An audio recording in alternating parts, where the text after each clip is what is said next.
Hello and welcome to the Middlest, our Patreon-only show where we talk about the episode with the exact middle user rating.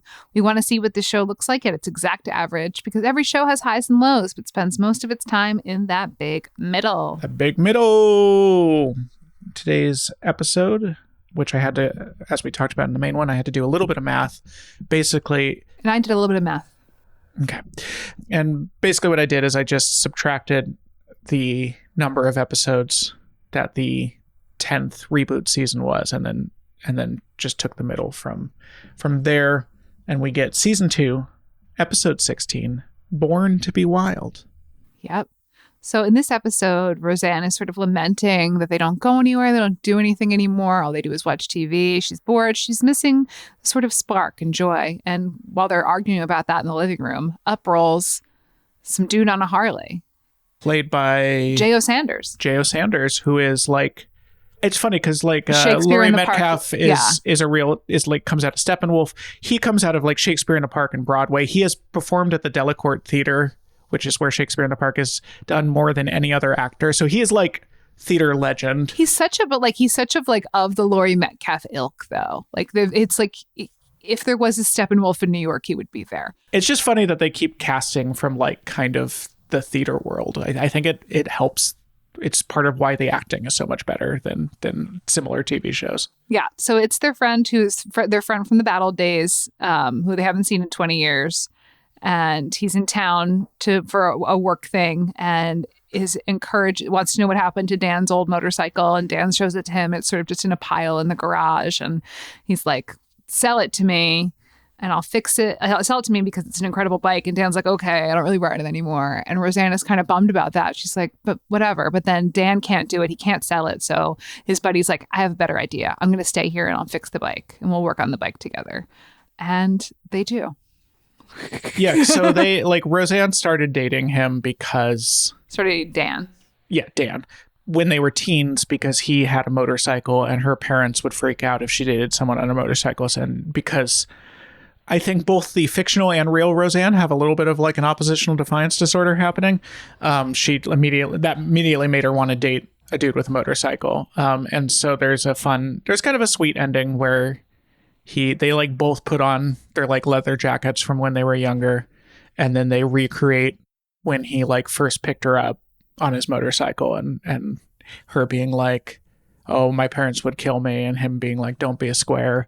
And you get to like kind of see their first meeting, and it's like a very sweet little scene. I can't remember if anything else happens in that episode.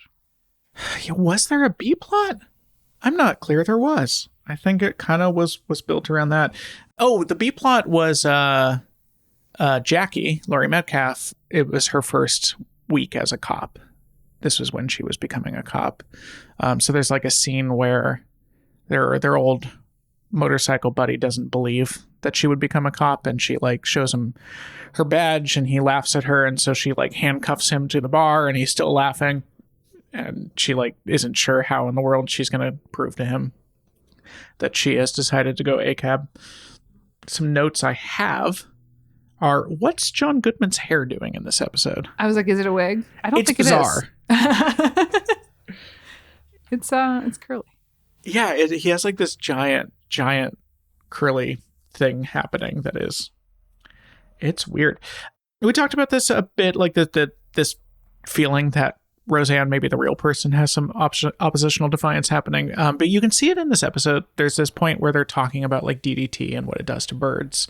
And her immediate response is like, well, I love DDT. I say more killing birds with DDT. And I feel like that is I understand this was like written into a fictional script, and it's just her performing it, but it does feel like it's kind of the key to what's happening with her, which is, I think, just the moment you say anything to her, she immediately wants to do the opposite. And so if you're like, you shouldn't say that, it's offensive, she immediately wants to say it more because she has this oppositional defiance. I think it leads to... I don't think she's necessarily conservative because she believes conservative things. I think she has swung into conservatism purely out of like just well, you can't tell me not to say this kind of. It's just an incoherency happening. It felt kind of key to what's happened to her, that scene. This is the episode I felt like where I got the most vibe on their like cultural milieu. Is that how you say it? Milieu. Milieu. That's the word I was looking for. The cultural milieu, the kind of phrase that no one in the show would use. But we got like the sense that they kind of came out of like boomer biker culture, and we get to see them hanging out at their bar, and it's like the kind of like, yeah, we ride motorcycles, but we're also friends with cops sort of boomer culture. I felt like I got a real vibe on what was happening with them culturally in this episode.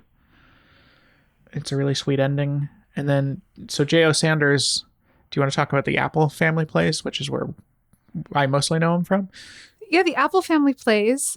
Playwright Richard Nelson wrote a series of I'm trying to remember because like there's the Apple Family and then there's the like other ones that we saw. Yeah, I don't remember whether this was. Anyway, Yeah, I don't want to get this wrong. You're like making me lead me down a course to say the wrong thing here. Richard Nelson Rosen Plays that J.O. Sanders starred in with his real life wife Marianne Plunkett. So the thing about the Apple Family Plays, and he did one other family thing, and that's why we're struggling to remember which is which.